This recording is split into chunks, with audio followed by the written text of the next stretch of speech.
அஸ்ஸலாமு அலைக்கும் friends, welcome to செல்ஹஸ் kitchen.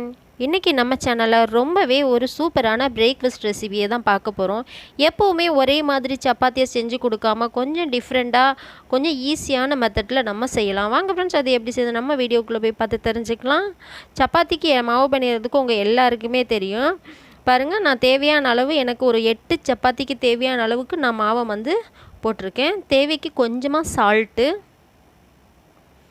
ஒரு 2 டேபிள் ஸ்பூன் அளவுக்கு ஆயில் ஊற்றிக்கோங்க. ஆயில் ஊற்றணும் அப்படின்னு சொன்னால் கொஞ்சம் சாஃப்டாக இருக்கும், அப்படின்னால ஊற்றி நான் பிணைகிறேன். ரொம்ப ஜில்லுன்னு இல்லாமல் நார்மல் வாட்ரு ஊற்றிக்கோங்க. ஊற்றி நல்லா ஒரு திக்கான பதத்துக்கு பிணைஞ்சிக்கோங்க. ஏன்னா தேய்க்கணும் அப்படிங்கிறதுனால கொஞ்சம் தண்ணி அதிகமாக விட்டுட்டிங்க அப்படின்னு சொன்னால் தேய்க்கும் போது நமக்கு தண்ணியாக இருக்கும், ஒட்டும். அப்படிங்கிறனால கொஞ்சம் திக்கான பதத்துக்கு பிணைஞ்சிக்கோங்க. அங்கே பாருங்கள், இந்த மாதிரி கொஞ்சம் கெட்டியாக இருக்கணும், ரொம்ப தண்ணி விட்டு பிணைஞ்சிடாதீங்க. இப்போ பிணைஞ்சி கொஞ்சமாக ஆயில் விட்டு தடவி கொஞ்சம் ஒரு அரை மணி நேரத்துக்கு இதை நம்ம வச்சிடலாம். இது அரை மணி நேரத்துக்கு கூட வைக்க தேவையில்ல, நான் உடனேவே செஞ்சுட்டேன். ஆனால் வச்சிட்டிங்க அப்படின்னு சொன்னால் ஒரு அரை மணி நேரத்துக்கு வச்சிட்டிங்கன்னா கொஞ்சம் சாஃப்டாக இருக்கும். பெருசாக செஞ்சோம் அப்படின்னு சொன்னால் ஒரு ஆளுக்கு 1 போதுங்க. தேவைக்கு ஆயிலு, கொஞ்சமாக ஜீரகம், கடுகு, அது கொஞ்சம் நல்லா பொரியட்டும். கருவேப்பிலை கொஞ்சமாக போட்டுக்கோங்க.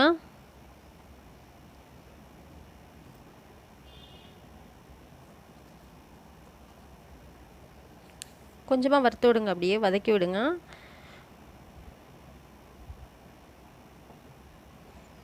ரெண்டு பெரிய வெங்காயத்தை நீட்டாக கட் பண்ணி போட்டிருக்கேன்.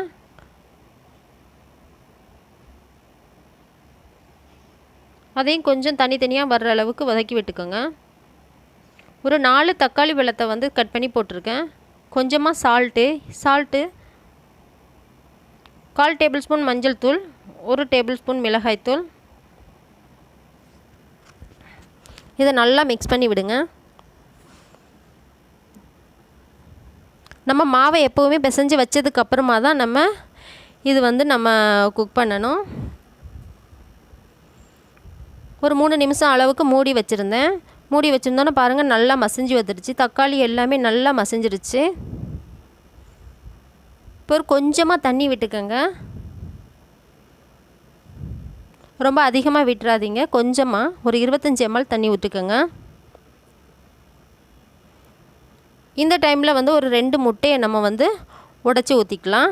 தண்ணி எதுக்காக விட்டோம் அப்படின்னு சொன்னால், தண்ணி ஊற்றாமல் நம்ம செஞ்சுருந்தோம் அப்படின்னா முட்டை தனித்தனியாக தெரிஞ்சு வந்துடுங்க.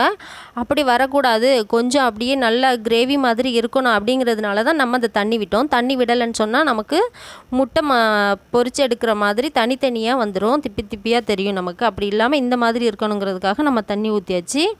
அவ்வளோதான், ஸ்டஃபிங் ரெடி பண்ணியாச்சு. நம்ம பாருங்கள் எவ்வளோ சூப்பராக இருக்குது. இஞ்சி பூண்டு பேஸ்ட்லாம் போட தேவையில்லை. எல்லா சாப்பாட்டுக்குமே இஞ்சி பூண்டு சேர்த்துக்கிட்டோம் அப்படின்னு சொன்னால் எல்லா சாப்பாடும் ஒரே மாதிரி இருக்கும். ஸோ கொஞ்சம் டிஃப்ரெண்ட்டாக இது நம்ம செய்கிறோம். முட்டை வாசம்லாம் நமக்கு வராது. இது பெரிய பெரிய பால்ஸாக எடுத்துருக்கிறதுனால நான் 6 தான் எடுத்திருக்கேன். இதில் ஒரு ஆளுக்கு 1 போதுங்க. இதை நம்ம தேய்ச்சி எடுத்துக்கலாம். நல்லா பெருசாக தேய்ச்சி எடுத்துக்கோங்க. ஒரு ஆளுக்கு 1 சாப்பிட்டா நமக்கு கரெக்டாக இருக்குங்க. குழந்தைகள்னால் பாதி தான் சாப்பிடுவாங்க. பாருங்கள், மாவு இவ்வளோ கெட்டியாக இருந்தால் தான் நமக்கு இந்த மாதிரி தேய்ச்சி எடுக்கிறதுக்கு கரெக்டாக இருக்கும். ஃபுல் ஷேப்பில் ரவுண்டாக தேய்ச்சி எடுத்துக்கிட்டு நடுவில் நம்ம வச்சிடலாம்.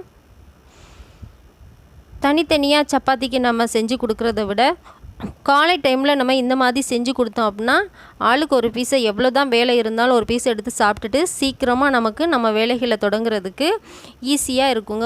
இது சூப்பரான ஒரு பிரேக்ஃபாஸ்ட் ரெசிபி தான் இது. இந்த மாதிரி மூடிக்கோங்க. தண்ணியெல்லாம் வச்சு மூடி ஒட்டி கவர் பண்ணணும் அப்படின்லாம் கிடையாது, நார்மலாகவே ஒட்டிக்கும்.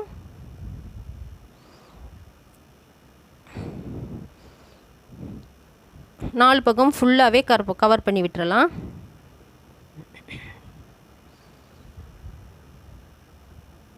கவர் பண்ணிவிட்டு லைட்டாக அமுக்கி விடுங்க.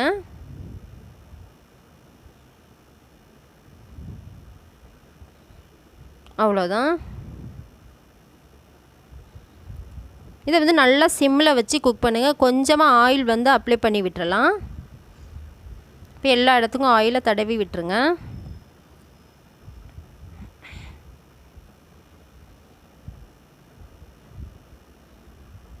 நல்லா சிம்மில் வச்சு குக் பண்ணிங்கன்னா எல்லா பக்கமும் நல்லா சீக்கிரமாகவே வெந்துடுங்க.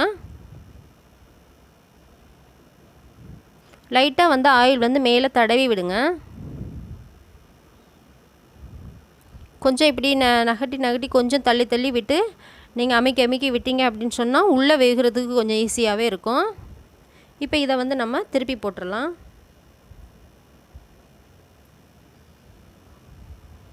ஒரு 2 தடவை திருப்பி போட்டு எடுங்க. அப்போ தான் சீக்கிரமாகவே குக் ஆகும்.